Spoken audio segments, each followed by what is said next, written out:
Melody Hoffman, a name that once sparked joy. Now it echoes with tragedy. Melody, just 20 years old, lived in Marion, Iowa. She had a smile that could light up a room. Melody loved animals. She saw the good in everyone. But Melody also faced challenges. She had a mild intellectual disability. This made her trusting, perhaps too trusting. It made her vulnerable. Little did Melody know someone was lurking in the shadows, ready to exploit that vulnerability. Melody's life, though, was full of love. Her family cherished her. Friends adored her. She had dreams, hopes, and aspirations. She wanted to be a veterinarian, to care for those who couldn't care for themselves.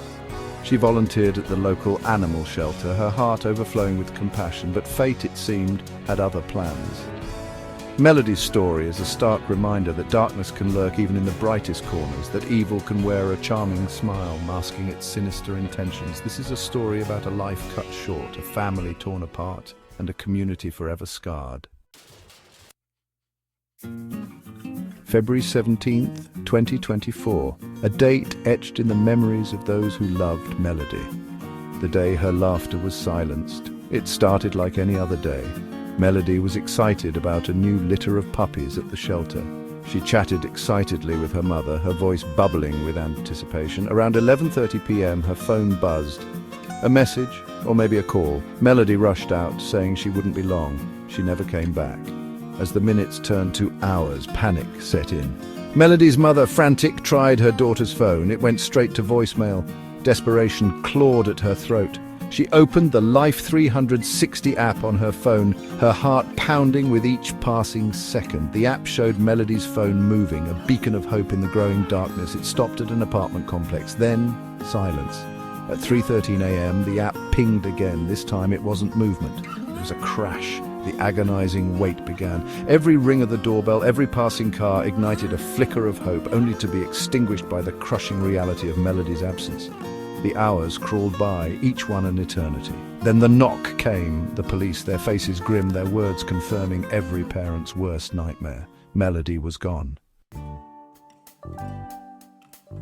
Water Lily Lake, a place of serene beauty, now forever tainted by tragedy. It was here, on the outskirts of Mana, Iowa, that a jogger made a gruesome discovery. Melody's body lay discarded, her life brutally extinguished. The once vibrant young woman now still and cold. The scene a macabre tableau of violence. The coroner's report was chilling: strangulation, multiple stab wounds, slash marks across her body. The brutality of the attack sent shockwaves through the community, but there was something more, a chilling detail that spoke of calculated cruelty. The killer had attempted to stage the scene to make it look like a sexually motivated attack, a desperate attempt to mislead the investigation, to hide their true motives in a shroud of depravity. The news of Melody's murder spread like wildfire. The community, once a haven of peace and security, was now gripped by fear and suspicion. Who could commit such a heinous act, and why? The questions lingered heavy in the air as investigators began the painstaking task of piecing together the events that led to Melody's tragic end. The investigation into Melody's murder started with a name whispered in hushed tones: McKinley Ken Lismer, Melody's ex-boyfriend. Their relationship had been tumultuous, marked by jealousy and possessiveness. Witnesses recalled heated arguments, Lismer's temper flaring at the slightest provocation.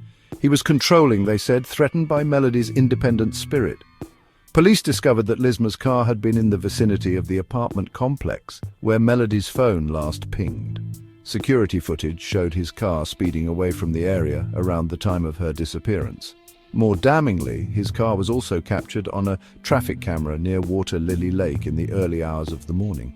When questioned, Lismer's story crumbled. He initially denied any involvement, but as the evidence mounted, his story changed.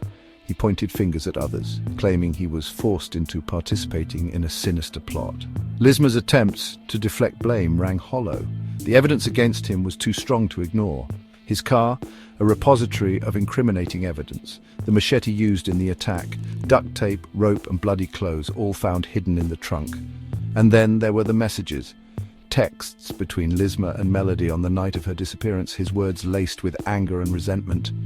The digital trail, impossible to erase, painted a damning picture of a man spiraling out of control, consumed by jealousy and rage.